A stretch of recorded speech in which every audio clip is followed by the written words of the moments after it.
Boa noite, então, meus irmãos e irmã. Estamos aqui mais um dia, graças a Deus, para estudar a palavra de Deus. E hoje é dia 9 de junho de 2021, estudo de quarta-feira. Então, nós iniciamos com o texto, Salmo 119, verso 105, lâmpada para os meus pés, é a tua palavra e luz para os meus caminhos. Então, hoje eu trago um tema para nós estudarmos. O tema, na verdade, ele surge como duas perguntas aqui. Ler a Bíblia é fácil? Se sim, por que há tantas interpretações? Bom, nosso tema de hoje aborda, portanto, duas perguntas, e cada uma delas preocupa-se com uma ação singular. A primeira ação é sobre a leitura da Bíblia. A segunda ação é sobre a interpretação da Bíblia. Logo, estabelecemos que existe diferença entre ler e interpretar a Bíblia. Mas antes de falar sobre leitura e interpretação, nós precisamos falar pelo nosso objeto de estudo, objeto de análise, objeto de reflexão, que é a própria Bíblia. E depois que nós explorarmos alguns aspectos da nossa Bíblia, então nós poderemos considerar ler e interpretar. Pois muito bem, então vamos começar com uma pergunta muito simples. Eu dividi esse estudo em 3 perguntas. E lógico, eu sei que eu não preciso dizer, mas para registro, as perguntas elas tendem a explorar e nos ajudar a explorar o tema. Elas não são perguntas exaustivas. Elas não são perguntas que vão exaurir o tema. O tema é muito complexo, muito grande, né? Mas ela nos ajuda a tangenciar, a tocar na superfície dos assuntos. Então, pergunta 1. O que é a Bíblia? Bom, essa é uma pergunta que é bastante ampla e pode ser respondida em alguns aspectos. Eu separei aqui, pelo menos, 3 aspectos. Então vamos considerar primeiro o seu aspecto físico. Por físico eu quero dizer a Bíblia quanto objeto físico mesmo. Bom, a Bíblia é uma coletânea de 66 livros, 39 livros do Antigo Testamento e 27 livros do Novo Testamento. E embora existam pessoas responsáveis pela autoria de mais de um livro da Bíblia, e aqui eu cito em nosso texto, Moisés escreveu 5 livros, que é o Pentateuco. Jeremias escreveu pelo menos 2 livros, que trata-se sobre o livro que leva o seu nome, o profeta Jeremias, e Lamentações também, de autoria dele. E o apóstolo Paulo escreveu as suas 3 epístolas paulinas. Mas, excetuando esses autores que escreveram mais de um livro, e aqui existem outros, por exemplo, eu não citei, mas Lucas escreveu o evangelho que leva o seu nome e também escreveu o livro de Atos. Mas fora essas exceções, a maioria possui apenas um autor. Cada livro foi escrito para um leitor original. É importante que este dado parece ser simples, mas não é tão simples assim. Algumas pessoas pegam a Bíblia pensando que ela foi escrita para o nosso tempo. Não, ela não foi. Ela foi escrita num outro tempo, numa outra época, numa outra cultura, numa outra linguagem. Como livro, eu estou me referindo à Bíblia ainda em seu aspecto físico. Nós já vamos entrar na esfera da espiritualidade. Mas agora vamos nos deter para o nosso estudo progressivo, considerá-la primeiro quanto objeto, quanto livro. Então isso precisa estar claro, porque os autores escreveram para alguns destinatários. E eu preciso pelo menos conhecer quem escreveu e para quem escreveu. Se eu possuir esses 2 dados, eu posso abordar sobre o que essa pessoa está escrevendo, seu conteúdo, né?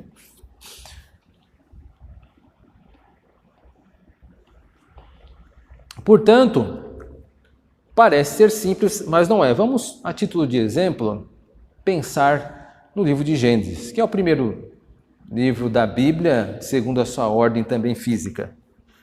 Devo ressaltar que a Bíblia não foi escrita com esta ordem cronológica. A Bíblia é um livro, foi compilada, foi editada, alguns livros antecedem uns aos outros. Por enquanto, basta-nos pensar no livro de Gênesis. O livro de Gênesis foi escrito por quem? Por Moisés. Isto é importante.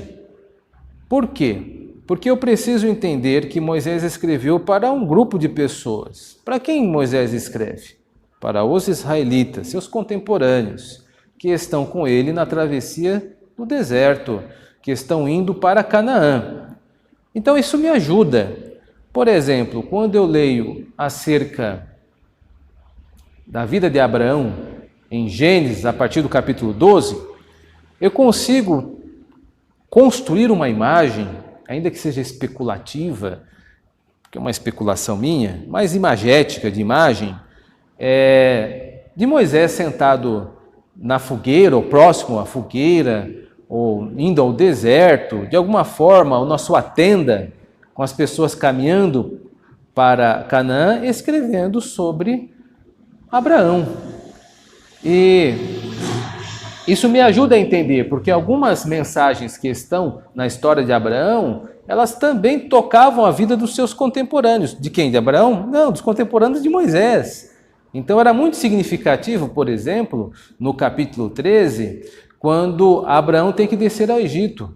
Ora, para os seus contemporâneos, o Egito é algo fresco, eles acabaram de sair do Egito. Então as angústias do Egito, elas vêm toda na mente dos seus contemporâneos quando estão lendo, ouvindo Moisés falando acerca de Abraão. Então esses dados que parecem ser simples não podem ser subestimados. O seu primeiro leitor, vamos chamar assim, do livro de Gênesis, que o escritor sendo Moisés, o primeiro leitor foi o israelita que estava em trânsito para Canaã. Eu estou voltando aqui. Consideremos primeiro esse aspecto mais físico. É importante também que deixe registrado que os textos não foram escritos em nosso idioma. Então há necessidade de traduções. E toda tradução ela é uma acomodação. Porque a língua natural, nativa, materna, elas são produto de um povo, são produto de uma cultura. E elas naturalmente refletem a cultura a qual foram construídas. Portanto, se eu entender um pouco mais da linguagem com qual a Bíblia foi escrita, algumas questões vão ficar mais claras para mim à medida que eu vou lendo a Bíblia. Isso não quer dizer que nós precisamos necessariamente todos termos um conhecimento de hebraico e grego. É claro que isso é desejável, seria o ideal, mas é um idealismo nós pensarmos que todos poderíamos simplesmente ter acesso e praticar tudo isso, porque são estudos que decorrem a vida toda. Mas eu também não posso tirar do meu horizonte que a Bíblia foi escrita em hebraico e não em português.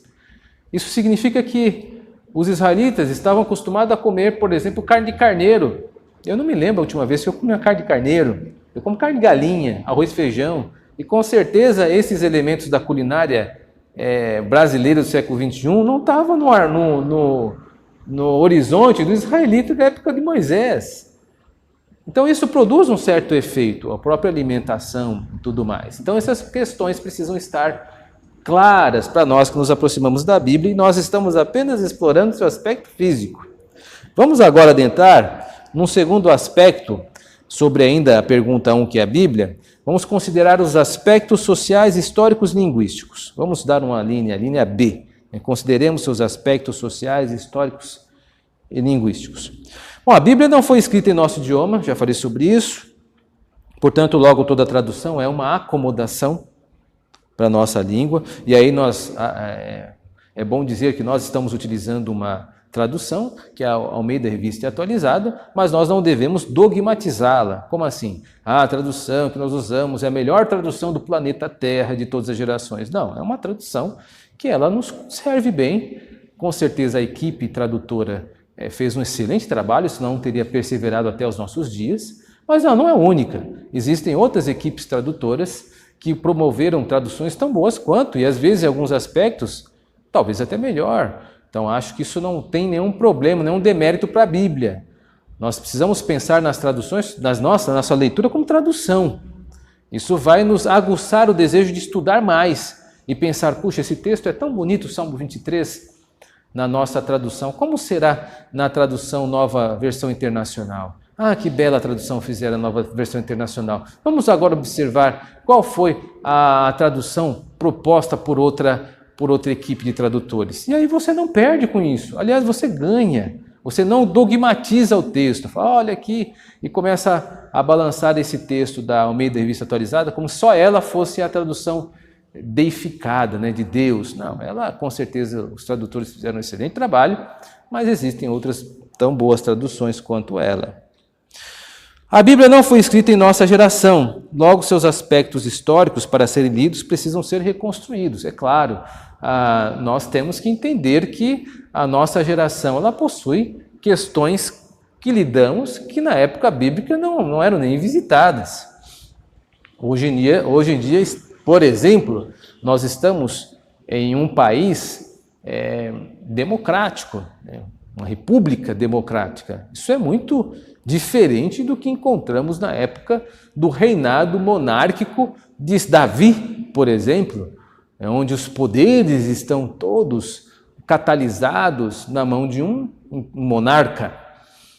Ora, isso com certeza irá modificar a concepção que eu tenho de poderes, né? De acesso ao poder.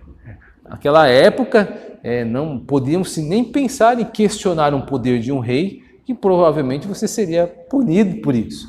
Hoje, a democracia lhe permite algumas benéficos de você, num processo legal, constitucional, pode inquirir acerca do governo ou até mesmo de outros aspectos, poderes legislativo, judiciário, executivo, questionar sobre algum tipo de ação e será respondido de uma forma proporcional à sua ação.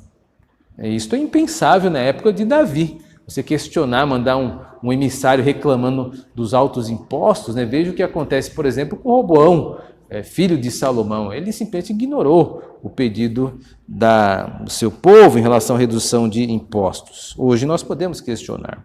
Então, existem esses aspectos na Bíblia que precisam ser entendidos.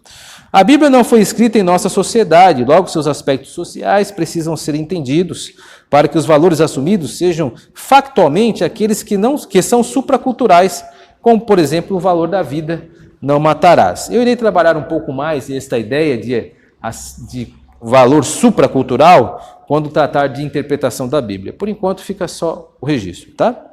Vamos considerar um terceiro aspecto, que é seu aspecto espiritual. A Bíblia é a palavra de Deus. Chegamos no principal aspecto. É a revelação de Deus para a humanidade. Logo, o que ela contém não pode ser tomado apenas como autoridade horizontal, humana, mas sua reivindicação a coloca em um nível superior a nós. A Bíblia tem origem divina. Esses dois elementos que estamos abordando relacionam-se entre si, estão imbricados, sobrepostos e amalgamados, ou seja, misturados. Isto é de difícil separação.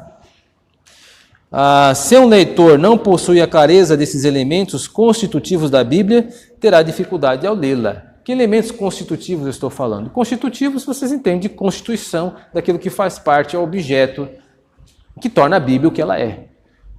Os elementos não são dois que eu estou deixando o texto escrito, mas são três, são os três aspectos que eu estou falando. Então nós precisamos considerar a Bíblia nesses três aspectos básicos, que é o aspecto físico. A Bíblia não é um livro, são 66. A Bíblia tem aspectos vários no que toca a sociais, históricos e linguísticos, e a Bíblia tem o seu aspecto espiritual. Vamos nos deter um pouquinho nesse aspecto espiritual. Pensando na Bíblia com origem divina, isso coloca ela acima de toda a outra área do saber humano. Então, quando você coloca assim, por exemplo,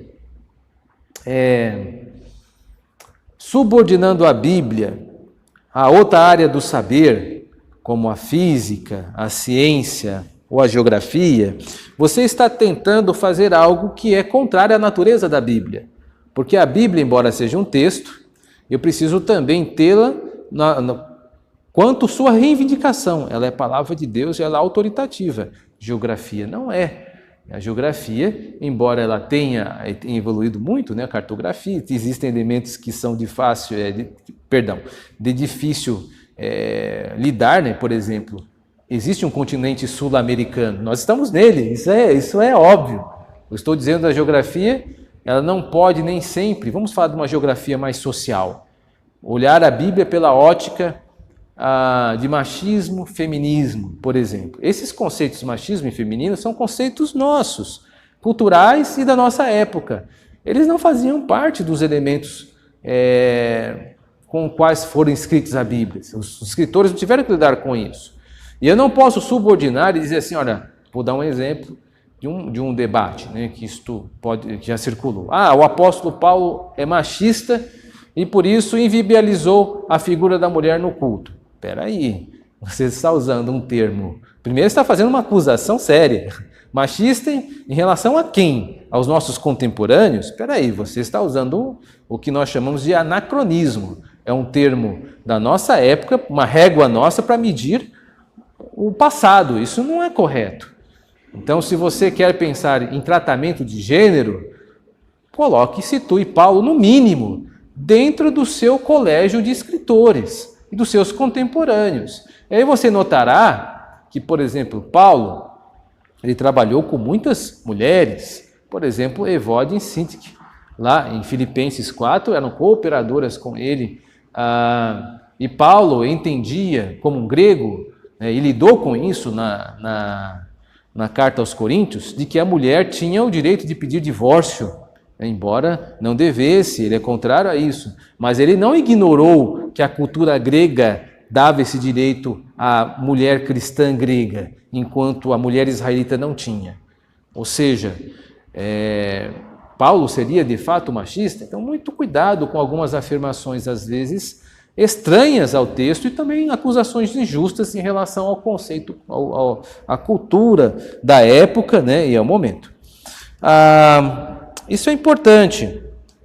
Devemos pensar nesses conceitos de uma forma conjunta. É difícil fazer essas separações. Nós estamos fazendo aqui de uma forma um pouco didática. Mas quando você está lendo o texto, às vezes é difícil você perceber. Então você precisa estar treinando os seus olhos para isso. Vamos agora passar para alguns exemplos que eu citei aqui, que até adiantei alguns. Exemplo 1. As mulheres precisavam usar véu na igreja? Isso era um problema que acometia a igreja de Corinto. As mulheres da igreja de Corinto são orientadas a utilizar. Isso está escrito lá em 1 Coríntios capítulo 11.6, verso 6. Mas tal orientação é cabível para a igreja universalmente, atemporalmente, quer dizer, as mulheres precisavam usar véu universalmente, isto é uma obrigação, um mandamento universal para todas as igrejas do mundo.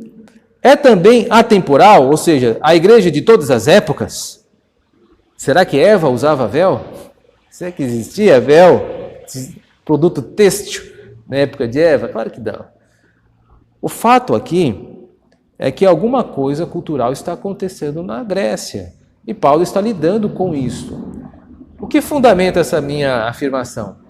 O ponto principal, o fator principal, é que este assunto se refere apenas à igreja de Corinto. Você não encontra esse assunto em debate nas igrejas de Éfeso, nas igrejas da Galácia, nas igrejas por aí vai, que o apóstolo Paulo tem que lidar apenas com a igreja de Corinto. Então, existia algum elemento cultural em Corinto que fez com que Paulo desse esse mandamento. Isso é importante deixar claro. Então, se você ignorar isso, você vai pedir para as mulheres, ou vai obrigar as mulheres a usar véu na igreja. Há quem faça. Há quem faça. Existem alguns grupos, né, que fazem uma leitura equivocada desse texto e obrigam as mulheres a usarem véu. O texto não justifica este mandamento de uma forma universal nem atemporal. o próprio fato das outras igrejas do Novo Testamento não fazerem demonstra isso. Vamos usar o exemplo 2. Não assassinarás, que está escrito em Êxodo capítulo 20, verso 13. Esse não assassinarás deve ser aplicado a todos os povos. É um valor supracultural. Deixa eu só fazer um parênteses. Eu estou usando a linguagem não assassinarás, que é uma tradução bastante estrita do mandamento. Quando eu falo assim, não matarás, que também é uma tradução possível, não está incorreta. É uma tradução que por vezes pode fazer com que as pessoas pensem que matar é errado. Calma, não estou dizendo que matar é certo. Eu estou dizendo que, no contexto que foi dito, alguém poderia dizer assim, bom, como é que Moisés diz lá em Êxodo 20, 13 que não pode matar, sendo que no próprio livro de Êxodo e no Pentateuco, de uma forma geral, ele vai justificar penas capitais, que é a morte por apedrejamento, por exemplo. Então você fala, mas se não pode matar, por que Moisés mandou matar? Calma, é uma questão um tanto quanto simples. O contexto aqui, não assassinarás, é que o indivíduo por si só, ele não tinha o direito de fazer justiça com as próprias mãos. Ele estava dentro de uma sociedade israelita, e que a sociedade como um ente poderia, com as suas autoridades, aplicar a pena de morte. Isso está claro na legislação de Moisés. Se fulano fazer isso, por exemplo, adultério, será morto por apedrejamento, assim, assim, assim. Se um filho for desobediente aos pais com esses tais aspectos, será apedrejado também. Então, existe uma norma, um código, instituído por Deus, na teocracia de israelita, que dava ao Estado, vamos chamar de Estado, o Estado é uma palavra que não é feliz, porque é uma terminologia nova, mas vamos pensar nela por enquanto. O Estado teocrático de Israel na época poderia efetuar a pena capital, porque existia um claro código para isso. Não matarás não está falando disso, está falando da aplicação pessoal. Eu, Ricardo, não tenho o direito de sair aplicando justiça ao meu entendimento. Eu tenho que subordinar às autoridades. E aqui as autoridades têm o direito. Então, agora voltando. Isso torna o valor da vida algo supracultural. É por isso que alguns missionários podem utilizar a Bíblia para contraporem-se contra o infanticídio utilizado por certos grupos humanos. O mandamento bíblico, ele é supracultural. Certa vez fui questionado acerca disso. Porque alguns antropólogos estavam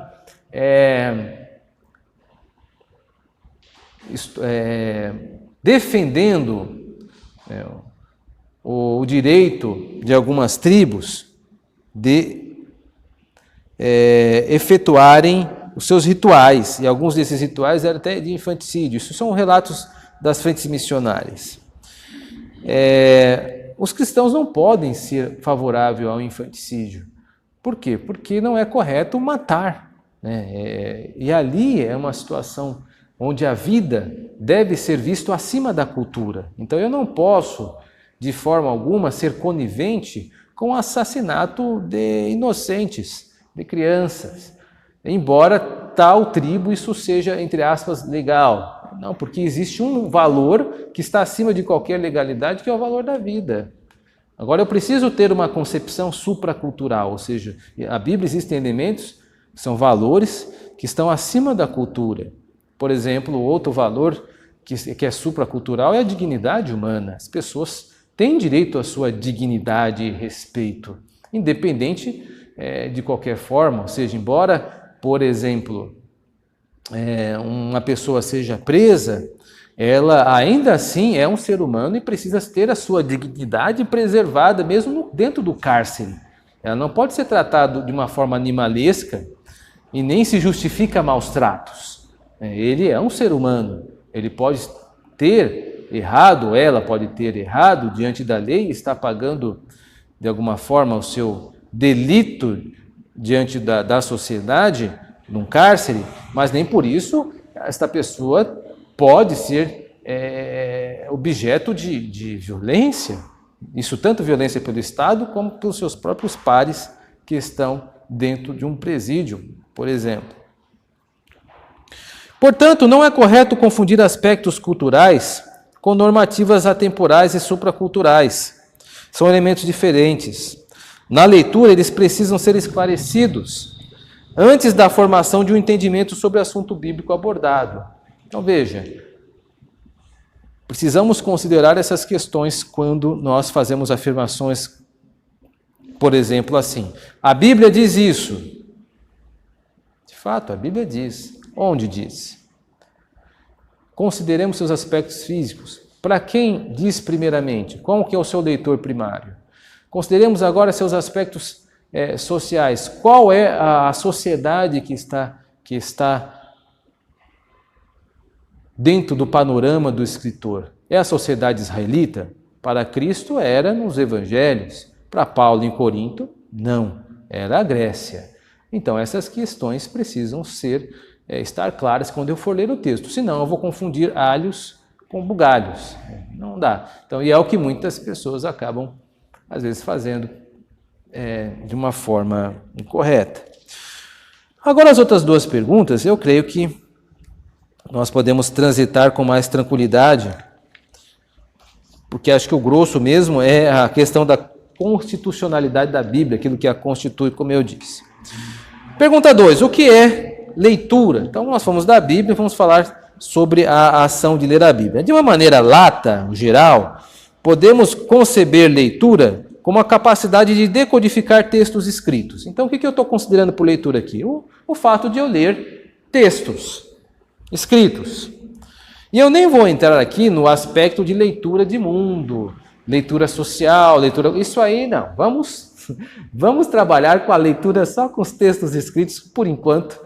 Existem outras concepções de leitura, mas vamos usar aqui mais geral. Né? Ler é decodificar signos. Por exemplo, ali está, acima da porta, uma placa onde está escrito saída.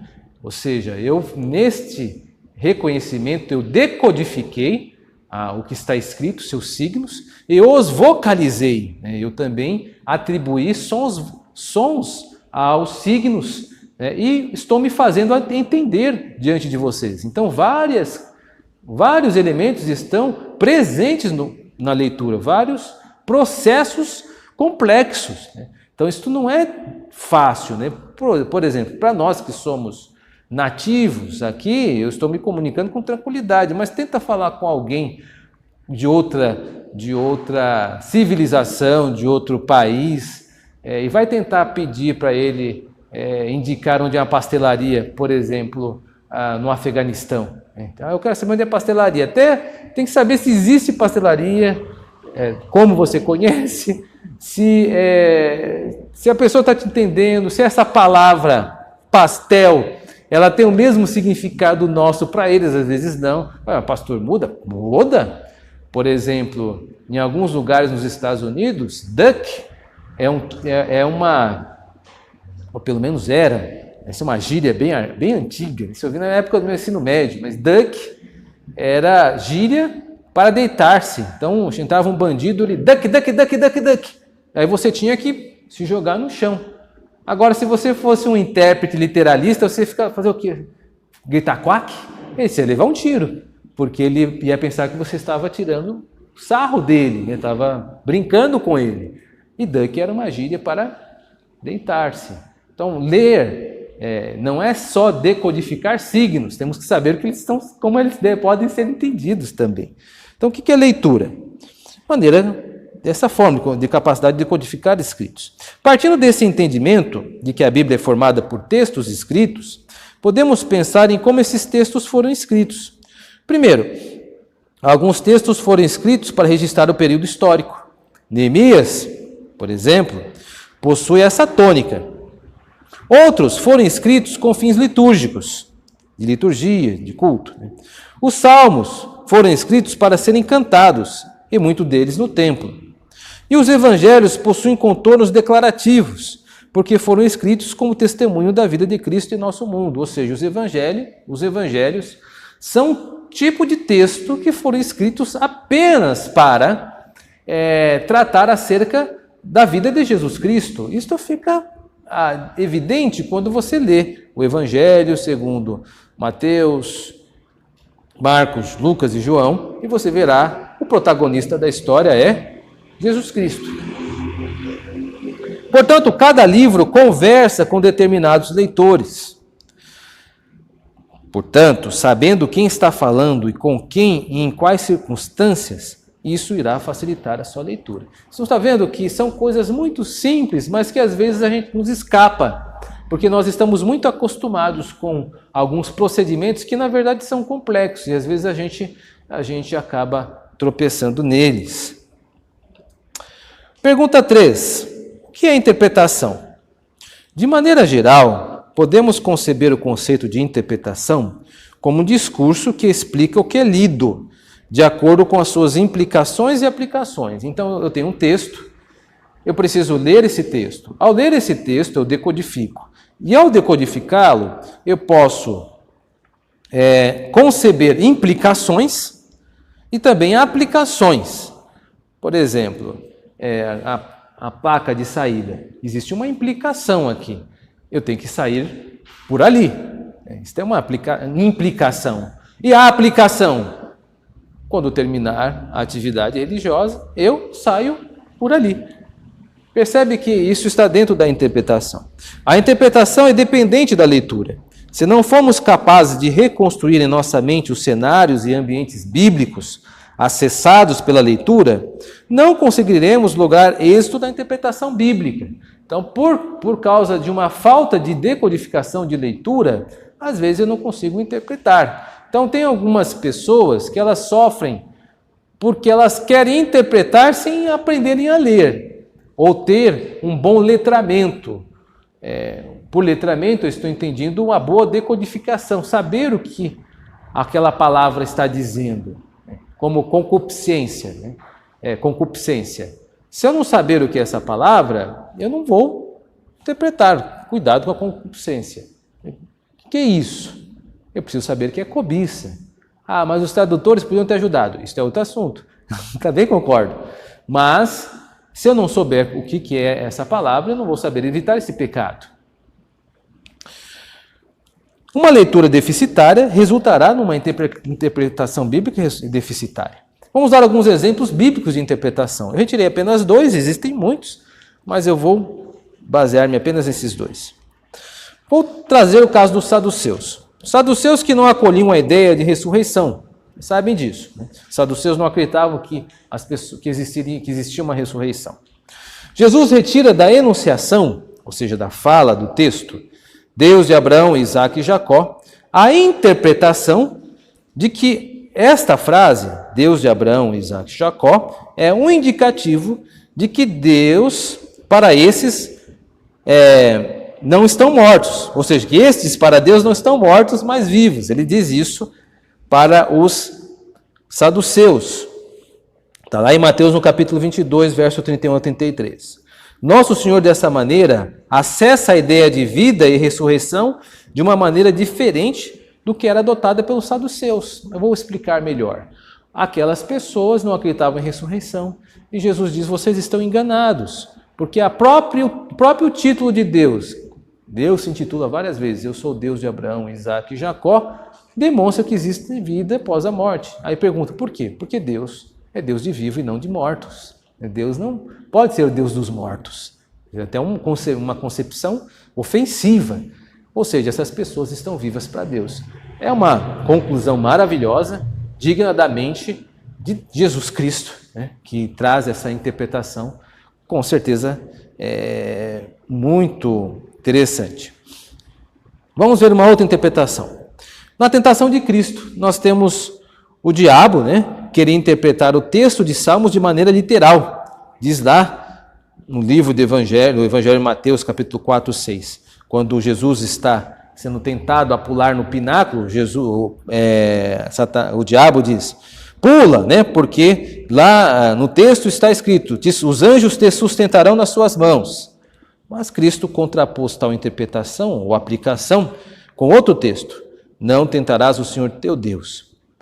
Com esta ideia, não é correto impor a Deus como esse deve agir, mas confiar que ele o fará de acordo com seus propósitos. Esta conclusão é do D.A. Carson, Eu quero dar o crédito a ele, no seu livro Comentário de Mateus, que ele faz uma boa aplicação sobre esse texto, uma boa explicação desse texto.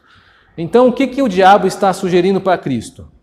Está escrito aqui em Salmo 91, os anjos te sustentarão pela mão. Então, agora você vai aplicar isso. Começa pulando dessa altura. Vamos especular uns 6 metros de altura. Pule, porque vamos testar essa aplicação do texto. E Jesus disse, eu não posso fazer isso. Por quê? Porque isto é contra o espírito do próprio texto. A ideia do texto maior, e Jesus recorre a um texto anterior ao próprio Salmos, que é o texto de Deuteronômio, não tentarás o Senhor teu Deus, um texto mais antigo.